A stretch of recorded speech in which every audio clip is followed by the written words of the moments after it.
Good morning, everyone. We're ready to go? All right, our theme this week is Big World, Great God. Okay? Big World, Great God. We're learning Psalm 104. On Monday, we talked about the greatness of God, how great God is, and the world as his temple. So the whole world is like a big temple that's meant to help us understand and imagine how great God is. It's a great big place for us to worship. And yesterday, we talked about how our great God created our big world. Okay, this world doesn't just happen to be here. It doesn't just exist. But our great God created our big world. This morning, we want to see how our great God cares for our big world. So he created this world. He made this world. And now he takes care of it. This is what it says. You make springs gush forth in the valleys.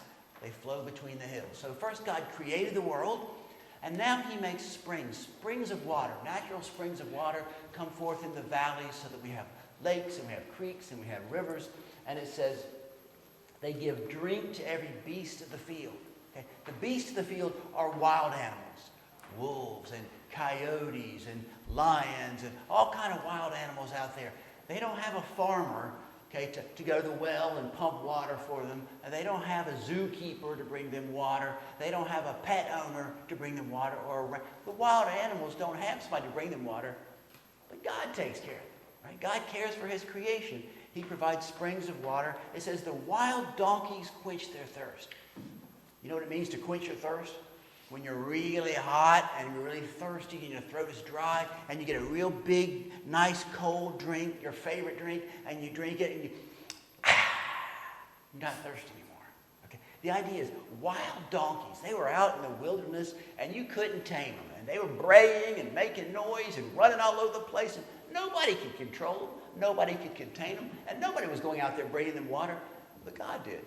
God would provide water for them. And they would drink from the rivers and the creeks and the springs, and then he would quench their thirst, okay? Besides them, the birds of the heavens dwell. Let's talk about the birds in the sky.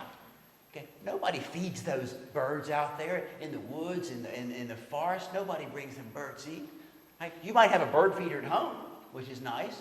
You might have a bird bath so birds can splash around. But out in the woods, in the jungles, in the forest, up on the mountains, nobody's out there putting bird seed out or giving them water. God takes care of them. God created his world and he takes care of it. He cares for his creation. So the wild donkeys are happy. The birds are singing. He's taking care of his creation. From your lofty abode, you water the mountains. Lofty means high. So we already saw that God provides springs down in the valleys. And now he's talking about up on the mountains. God sends the rain. He takes care of the valleys and the animals in the valley. He takes care of the animals up on the mountaintop. The earth is satisfied with the fruit of your work. Okay? Remember the wild donkeys? God quenches their thirst. All the wild animals are like that. All of creation. God takes care of it. All of creation is satisfied with God's care. It says, you cause the grass to grow for the livestock. Well, now, so far, we've been talking about the wild animals, the lions and the fox and the wolves and the coyotes and the rabbits. But livestock are animals that people take care of, like sheep, okay, or animals on the farm or animals on the ranch. Okay, he was talking about how God takes care of the wild animals, but livestock are like cows or cattle on the ranch. Whether the rancher gives them water, gives them food, or the shepherd takes the sheep out to the green pasture. He's saying here that God takes care of the wild animals that nobody else takes care of, but he also takes care of the livestock that people take care of. Because even though the shepherd takes the sheep out to pasture, God is the one who makes that green grass grow. Even though the farmer takes care of the animals on the farm, it's still God who provides the water and the grass and the food. You cause the grass to grow for the livestock and plants for man to cultivate. Well, there's a lot of plants that just grow naturally in the jungle, in the forest, on the mountains, in the woods. Nobody's out there planting those forests. Those things just grow naturally. But to cultivate something, that's to dig a hole and plant it in the ground and dig around it and fertilize it and pull up the weeds.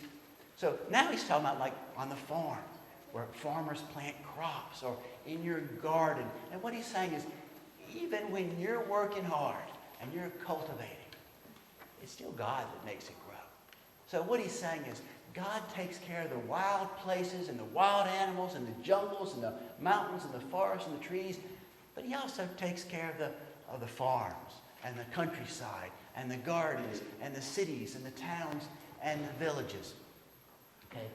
He made the moon to mark the seasons. We talked about this yesterday, how there's a winter and then spring and summer and fall. He made the moon to mark the seasons. The sun knows it's time for setting. So there's morning and evening. There's day and night. You make darkness and it's night when all the beasts of the field creep about. Remember the beasts of the field? That's the wild animals. At night, that's when the raccoons come out. And the possums and the foxes, right? The beasts of the field creep about. At nighttime, they come out looking for their food. It says the young lions roar for their prey, seeking their food from God. So at nighttime, that's when a lot of the wild animals come out looking for food. And then, when the sun rises, they steal away and lie down in their den. So at nighttime, the wild animals prowl around looking for food.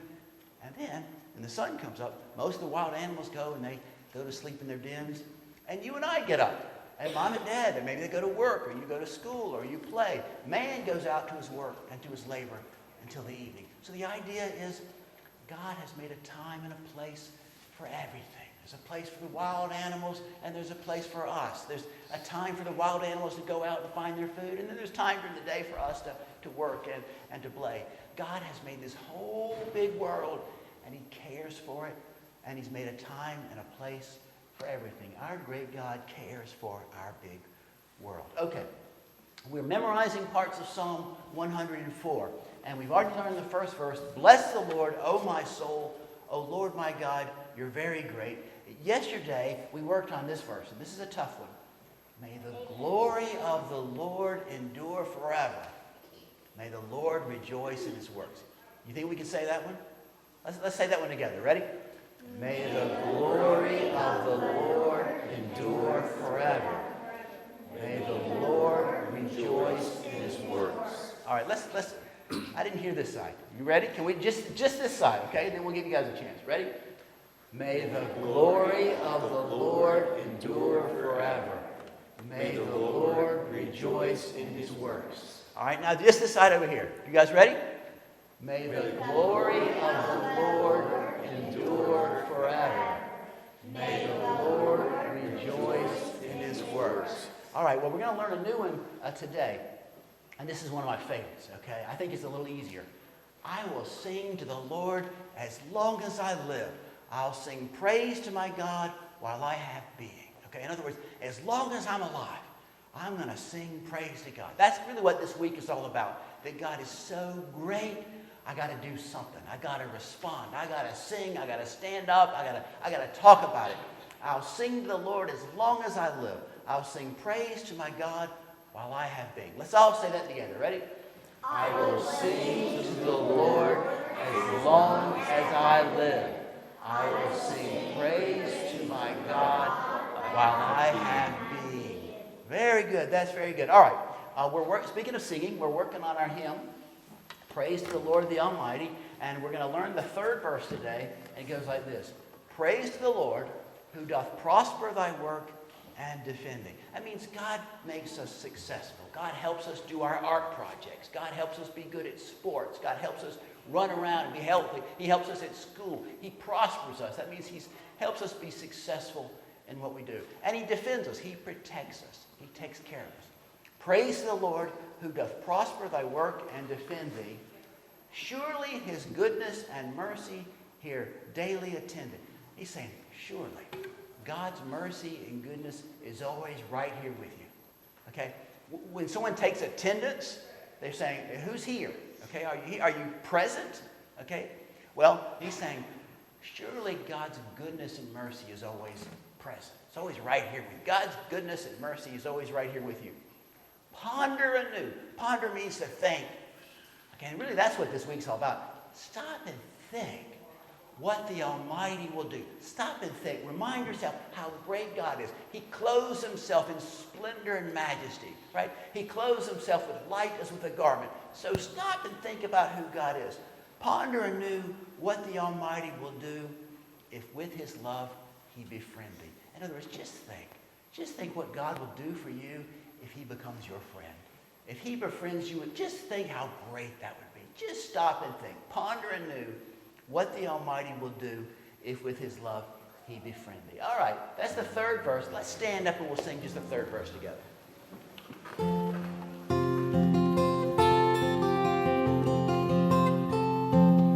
Praise to the Lord who doth prosper thy work and defend thee. Surely his goodness and mercy here daily attend thee.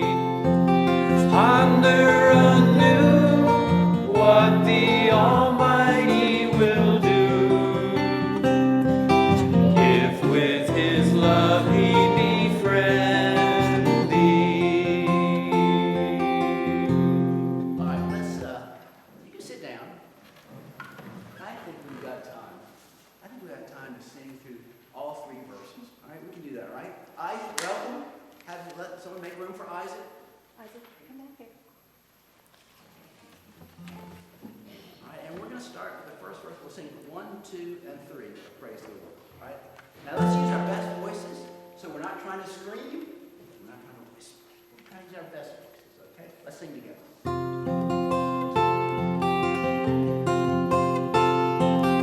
Praise to the Lord, the Almighty, the King of creation. Oh, my soul, praise him, for he is thy health and salvation. All ye who hear, now to his temple draw near. Join me in glad adoration.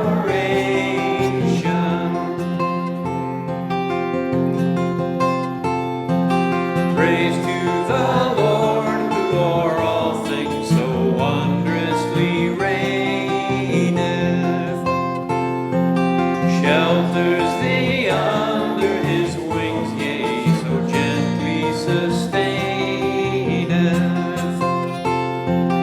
Hast thou not seen how thy deeds by there have been granted in what he ordaineth?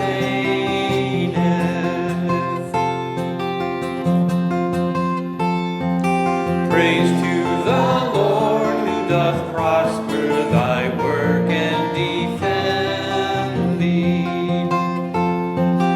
Surely his goodness and mercy here daily attend thee. Ponder anew what the Almighty will do if with his love he befriend thee. All right, very good, very good. We're going to keep working on that. First, we're going to pray. We're about to go to our classes and our different projects, but let's pray first. We'll ask God to bless our day. So let's close our eyes and pray together.